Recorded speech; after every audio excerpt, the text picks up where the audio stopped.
नींद से जगा के सपना दिखावेला, नींद से जगा के सपना दिखावेला, यार हमार मुफलिसी में मन बहलावेला, यार हमार मुफलिसी में मन बहलावेला। मुकद्दर आसमान दिखा के, मुकद्दर आसमान दिखा के जमीन छीन लेला, मुकद्दर आसमान दिखा के जमीन छीन लेला, महल रेत पर बना के नीचे से कलीन खींच लेला।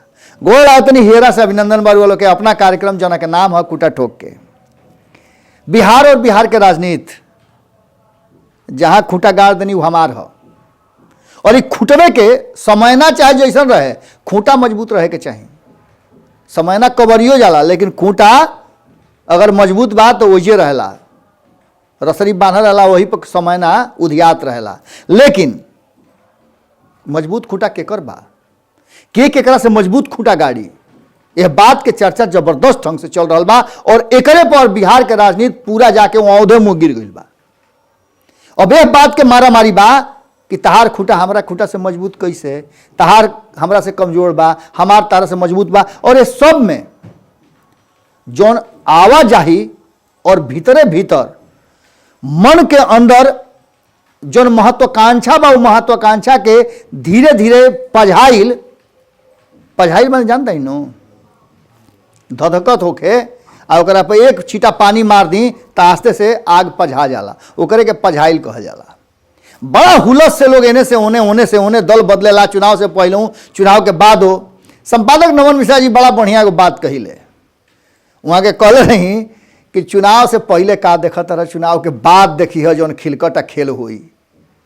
एकदम उहे बात जो आज से 5 महीना 6 महीना पहले भई रहे, एकदम लाइन बाई लाइन रुआ लोग के देखे के मिलत हुई।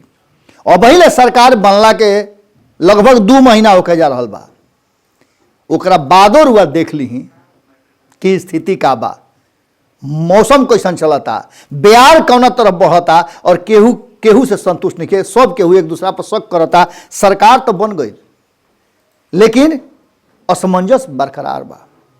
अब एकरा में अपन कुनबा मजबूत करे के, चुनाव से पहले तो रुआ बुझात हुई कि कुनबा मजबूत कर जाला, लेकिन चुनाव के बाद अगर यही काम में रुआ लागल रही और जनता के काम ना होखे तो एक मतलब होला कि रुआ असहज बानी, मुश्किल में बानी, रुआ संतुष्ट नहीं खी सरकार बनला के बाद भी। जहां एक तरफ रुआ चुनाव से पहले देखले हो कब, ओकरा पहले भी देखले हो कब, और जैसन कि भारत लाइव लगातार कहला कि जनता दल यूनाइटेड स्वतः स्फूर्त या अपने आप में बनल पार्टी ना हो, जोड़ुआ बटूरा पार्टी है। यह बात के लालू प्रसाद कहले, विपक्ष कहला, कांग्रेस कहला, और भाजपा भी कहले रहे। 2013 से लेकर 2017 तक भाजपा सातू पानी लेके नीतीश कुमार के जितना हो सकत रहे करत रहे। वो तो कहीं कि सुशील मोदी से संगे यारी रहे कि भाजपा संगे फिर से साठ गांठ हो गई। लेकिन इस सब के बीच में अपना अपना हिस्सा में केकरा से बेसी तूड़ फूड़ बचा सकेला, एकर हो लागल बा नीतीश कुमार में और भाजपा में। केकरा के कतना तूड़ लिया इस चुनाव से पहले भी जारी रहे। रुआ पता हो कि कांग्रेस के जैसे ही 2017 में नीतीश कुमार जी पाला बदलले, महागठबंधन से एनडीए के तरफ गईले, तो सबसे पहला उनका दावा और धावा दोनों भई रहे कांग्रेस पर। और कांग्रेस के जो वर्तमान में अध्यक्ष रह उनका के कुर्सी से हटावल गई रहे, टाइम भी बेसी हो गई रहे, 6 साल तक ले लगातार अध्यक्ष रह, उनका के हटावला के बाद वो पूरा एमएलसी के लेकर के 4 जना के शामिल हो गई रहन। ओकरा बाद चुनाव से ठीक पहले 5 गो एमएलसी और शामिल भइले, जना में आरजेडी के लोग रहे। और इस शामिल भइला के बाद ये लोग के मन में रहे केहू चुनाव लड़े खातिर, केहू मंत्री बने खातिर, केहू कुछ खातिर। लेकिन अब तक ले सब जना वैसे पझाइल बाड़े, लोग के महत्वाकांक्षा वैसे तवाइल बा। एकरा संगे संगे कांग्रेस के और आरजेडी के कई गो वर्तमान विधायक घड़ी के तत्कालीन विधायक लोग भी गई रहे। उनमें से कितना लोग हार गई, कितना लोग के दिन दुनिया खराब हो गई। ये सब बात के बीच में अब भाजपा नीतीश कुमार के राह धो ले बा, और नीतीश कुमार के एहू मोर्चा पर हरावे खातिर पूरा तैयारी हो गई बा। एकरा खातिर रुआ लोग पहले ही बतौले रही कि पूरी तरह से अधिकृत कैल गई बाड़े भूपेंद्र यादव। भूपेंद्र यादव मिलन समारोह के आयोजन आज कैले रहे हैं, जना में सीताराम यादव पूर्व एमपी सहित कितना लोग के शामिल हुए खबर के माध्यम से भारत लाइव लोग के देखौले रहा। और ई खबर के साथ साथ बहुत सारा ऐसा बात भी बह रहा। यह बात में भारतीय जनता पार्टी आगे का करी, भारतीय जनता पार्टी के संबंध कितना बेहतर रही, ये सब पर आधा मन से बात भइल है। सरकार 5 साल तक ले चली, एक तो दावा भइबे कैला, लेकिन एक साथ साथ जब इतना बड़ा भारतीय जनता पार्टी दुनिया में सबसे ज़्यादा कार्यकर्ता और संख्या बल वाली पार्टी बन गई बा, ओकरा बादो जितना भाजपा के मिलन समारोह के लेकर के पहले ही से बयान आ गई रहा। आरजेडी के प्रवक्ता मृत्युंजय तिवारी पहले ही कहले रहे हैं कि ई कबाड़ बटोर करके भारतीय जनता पार्टी केकरा के हमनी के तो डरात नहीं जा, हमनी के जरा के निकाल देले बन जाओ, ओकरा के जे रख ले।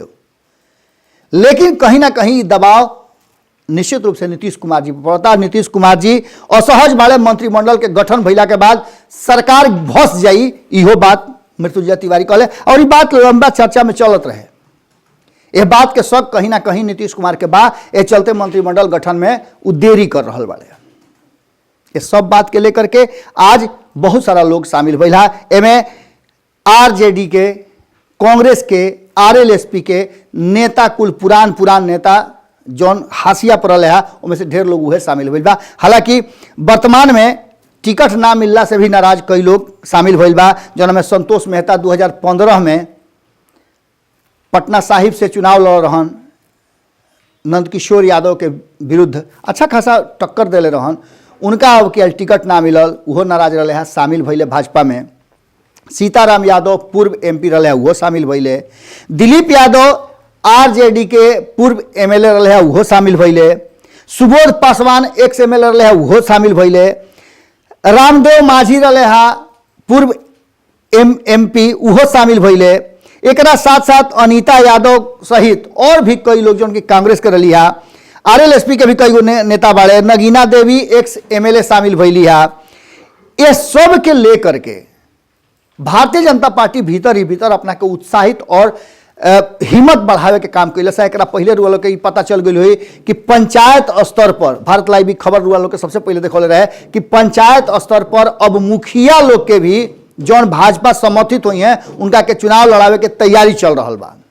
एक खातिर जितना भी अब नया अध्यक्ष और महामंत्री वगैरह बनावल गई है, उपाध्यक्ष बनावल गई है, वो लोग पर जिम्मेवारी दे दी गई बा।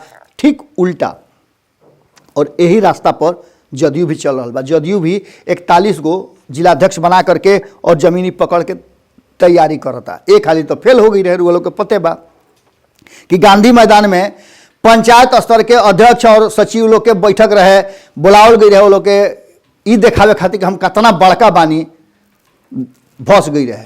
गांधी मैदान में गिनतियों के आदमी ना रहन, रुआ समझ लें कि 8000 के आसपास पंचायत बा।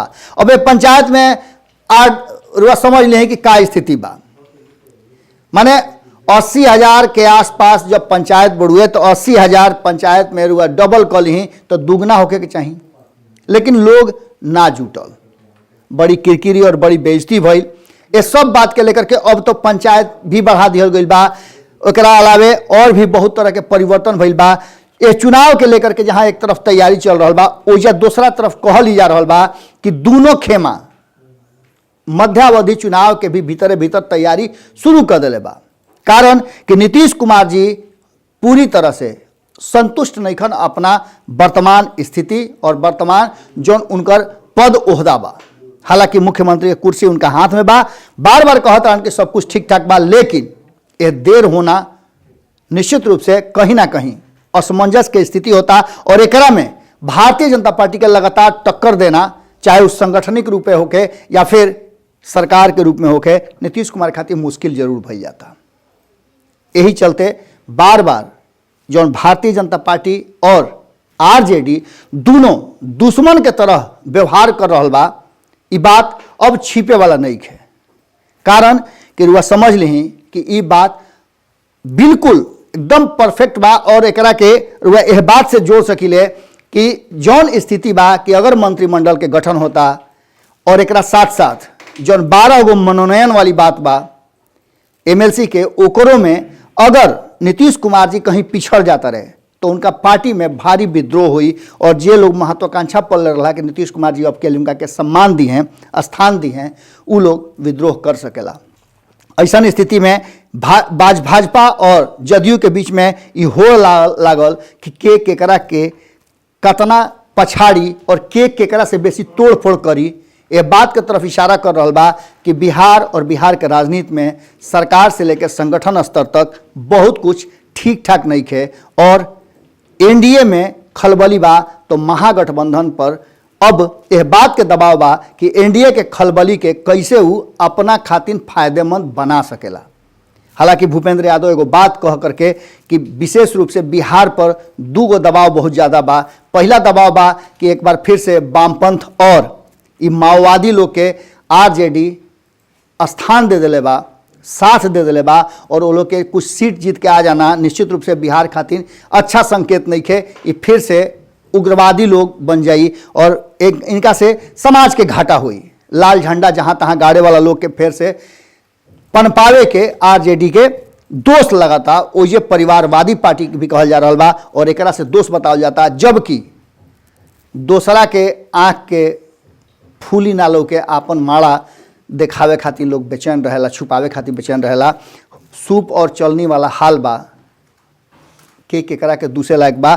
खैर ये तो बात अलग बा, लेकिन यह बीच में कहीं ना कहीं भारतीय जनता पार्टी नीतीश कुमार खातिर मुश्किल पैदा जरूर कैले बा और नीतीश कुमार से आगे निकले के होड़ में नीतीश कुमार और ज़्यादा असहज भइल जाता रहे।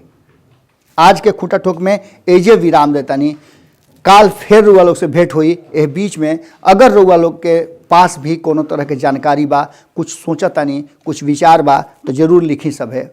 संगे संगे एगो और निहोरा रुआ लोग से करतानी कि भारत लाइव रुआ लोग के आपन हिजा करेजा के बड़ा करीब बा, एक सहयोग बहुत जरूरी बा। कारण कि सच्चा पत्रकारिता खातिर रुआ देखते बानी कि कौना तरीका के हमनी के कष्ट झेल रहा बानी जा।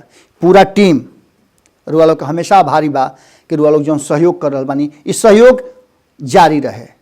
नीचे देखब यूपीआई नंबर दिहल बा, पेटीएम करी, पे फोन करी, गूगल करी, जौन भी साधन बा उस साधन से हमनी के मदद और सहयोग जरूर करी। कारण कि रुआ सहयोग पर ही ये सब कुछ चले के बा। हमनी के ना गोदी मीडिया है जा, हमनी के मालिक और हमनी के गोदी में उठावे वाला रउए लोग बानी। गोड़ लागतनी।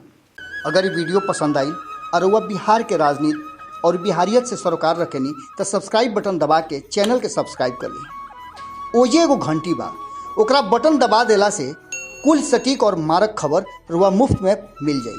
अगर रुआ पत्रकारिता के हमनी के नया प्रयोग में सहयोग कर चाहतानी तो ज्वाइन बटन दबा दी। पेटीएम नंबर नोट कर ली 9386816700। धन्यवाद।